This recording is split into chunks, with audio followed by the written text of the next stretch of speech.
শারীরিক মিলন শেষ করে উঠতেই অনামিকা তার কাপড় ঠিক করছে। সোহান বিছানা থেকে উঠে অনামিকার সাথে ঠোঁটের ব্যায়াম করতে চাইতে অনামিকা বলল, এতক্ষণ করেছো যে হয়নি, আমার তাড়াতাড়ি যেতে হবে, তা না হলে শাশুড়ি সন্দেহ করবে। সোহান শার্টের বোতাম মারতে মারতে হাসি দিয়ে বলল, আরেকবার হয়ে যাক না জান, তুমি এমনই একটা চিজ যা একবার পেলে বারবার পেতে ইচ্ছে করে। অনামিকা বলল, বুঝার চেষ্টা করো, সবকিছুর একটা লিমিট থাকে, তাছাড়া আমি আরেক ঘরের বউ, আমার কৈফিয়ত দিতে হয়। এই বলে খাট থেকে উঠে যায়, আর সাথে সাথে সোহান নেমে অনামিকাকে টেনে বুকের সাথে লেপ্টে ধরে বলল, আমি যে সময় চাই সে সময় আসবে সোনা, কি করে আসবে সেটা তুমি জানো। অনামিকা বলল, ওকে বাবা, এবার ছাড়ো, আজকের মতো যায়, পরেরটা পরে দেখা যাবে। সোহান ছেড়ে দেয় আর অনামিকা যাচ্ছি বলে বের হয়ে যায়। অনামিকা বাসায় এসে তার রুমের কাপড় গোছাচ্ছে, আর এমন সময় তার শাশুড়ি দোলা এসে মোবাইলটি সামনে রেখে বলল, এসব কি, তুমি কি মনে করেছো আমি এসবের কিছু খবর রাখি না? অনামিকা মোবাইলে খেয়াল করে দেখলো সোহান আর তার রোমান্টিক টিকটক ভিডিও। অনামিকা একটু অবাক হয়ে বলল, আসলে ব্যাপারটা হলো, ও আমার একজন কলেজ লাইফের বন্ধু, দেখা হলো তাই দুষ্টামি করে ভিডিও বানালো। শাশুড়ি বলল, আমি কোনো অজুহাত শুনতে চাই না, তুমি জেনে রেখো আমি কিন্তু এটা আপাতত নিজের ভেতরে রাখলাম, তবে আজ থেকে তুমি এই বাড়ি থেকে বের হতে পারবে না আমাকে ছাড়া।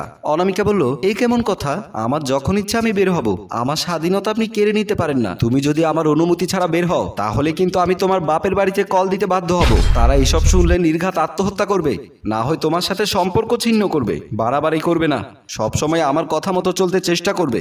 এই বলে বের হয়ে গেল। অনামিকার মাথার ভেতর একটা চিন্তা এসে ভর করে, শাশুড়ি কিভাবে ভিডিও পেল। সে আরো ভাবছে সোহানের সাথে দেখা না হলে শারীরিক সুখ নিবে কি করে। তারপর সে আবারও কাজে মন দেয়। রাতে অনামিকার শাশুড়ি বিছানায় ঘুমালে তার কোনো রকম ঘুম আসে না। মোবাইলটি বের করে অনামিকা টিকটক ভিডিওটা দেখে, আরো কেমন যেন অদ্ভুত ফিল করে নিজের ভেতরে। এই বয়সে এসেও তার যৌবন যেন লাগামহীন ঘোড়ার মতো ছুটছে। সে নিজের ঠোঁটে নিজে কামড়াচ্ছে আর চোখ বন্ধ করে ফিল নিচ্ছে। হঠাৎ চোখ খুলে তাড়াতাড়ি খাট থেকে নেমে রুম থেকে বের হয়ে যায়। শাশুড়ি দোলা চুপি চুপি অনামিকার রুমে ঢুকে।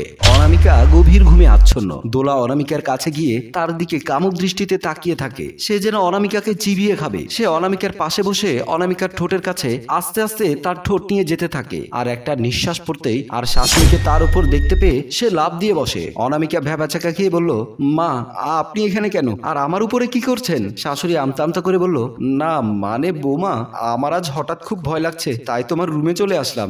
অনামিকা বলল, হয়তো বাজে কোনো স্বপ্ন দেখেছেন, আপনি বরং আজ এখানে আমার সাথেই থেকে যান। শাশুড়ি বলল, ঠিক আছে মা। তারপর দুজনে শুয়ে পড়ে, আর শাশুড়ি অনামিকার গায়ে একটা হাত তুলে দিয়ে একটা ডেভিল হাসি দেয়। অনামিকা শ্বশুর বাড়ির সামনে এসে হাজির হয় সোহান। সে কলিং বেল চাপ দেয় আর দরজা খুলে দেয় তার শাশুড়ি দোলা। দোলা সোহানকে দেখে বলল, তুমি হঠাৎ বাড়িতে কেন চলে আসলে? তোমার যা যা দরকার আমি তো তোমাকে পাঠাচ্ছি। সোহান বলল, আমার তো অনামিকাকে চাই, সে কল ধরছে না দেখেই তো এখানে আসা। দোলা বলল, আমি বারণ করে দিয়েছি আপাতত বাইরে না যাওয়ার জন্য, কারণ আমি আমারটা এখনো আদায় করতে পারছি না। সোহান বলল, এত কিছু বুঝি না, তুমি জানো যে ওর ছোঁয়া না পেলে আমি ঠিক থাকতে পারি না, তাকে না পেলে কিন্তু তোমাকে। এই বলে একটা হাসি দিয়ে আবারও বলল, ও তোমার তো আমার পুরুষের প্রতি ইন্টারেস্ট নেই, তবে এই বয়সে তুমি বেশ কচি। দোলা বলল, বেশি কথা না বলে চলে যাও, আমি কয়েকদিন পর অনিমাকে বাইরে যেতে দেব, তখন তো দেখা করতে পারবে, এখন যাও। সোহান বলল, মনে থাকে যেন। এই বলে হাসতে হাসতে চলে গেল। দোলাও ভেতরে চলে গেল।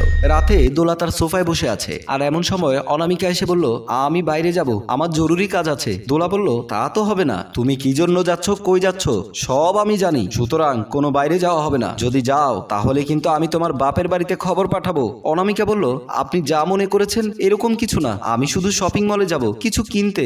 শপিংটা কি সোহানের বেড পর্যন্ত? তুমি কি মনে করেছো আমি কিছুই জানি না? অনামিকা বলল, জানি না যখন বাধা দিচ্ছেন কেন, আপনার পরিবারে আছি, বাবা মায়ের মুখ দেখে এখানে আমি কোনো সুখ পাচ্ছি না, একটা নারীর শারীরিক সুখটাই হচ্ছে আসল সুখ। দোলা বলল, ঠিক বলেছো, তাহলে আমি যে অসুখী তার কোনো খোঁজ রেখেছো তুমি? সেই সুখ তো আমারও পেতে ইচ্ছে করে। অনামিকা অবাক হয়ে বলল, মানে কি বলছেন আপনি? দোলা বলল, ঠিকই বলছি, তুমি যার কাছে সুখ নিতে যাও সেই রকম সুখ আমিও বাইরে নিতে পারি, কিন্তু আমি তো পুরুষ মানুষের মাঝে সুখ পাই না, আমার সুখ তো নারীতে। অনামিকা বলল, আপনি কি সব বলছেন, সব তো মাথার উপর দিয়ে যাচ্ছে। দোলা বলল, আমি তোমার আদর নিতে চাই বৌমা, তোমাকে আদর করতে চাই, তুমিই পারো আমাকে যৌবনের সুখ দিতে। সেটা কেমন করে? দোলা বলল, আমি সমকামী, মানে লেসবিয়ান, তুমি যদি আমাকে সুখ দাও তাহলে আমিও তোমাকে তোমার প্রেমিকের কাছে যেতে দেব। অনামিকা বলল, জানি না কি সব বলছেন, তবে আমি যদি বাইরে যেতে পারি আপনার সব কথা শুনবো।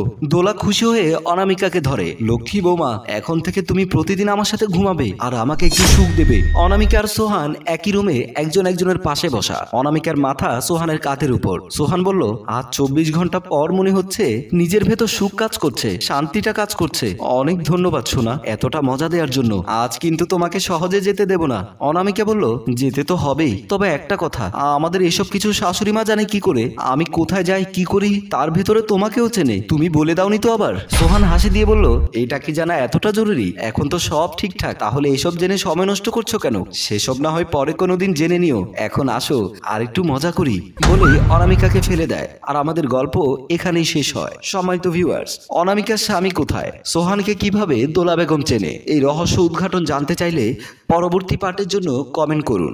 গল্পটি ভালো লাগলে লাইক, কমেন্ট ও শেয়ার করুন। ধন্যবাদ।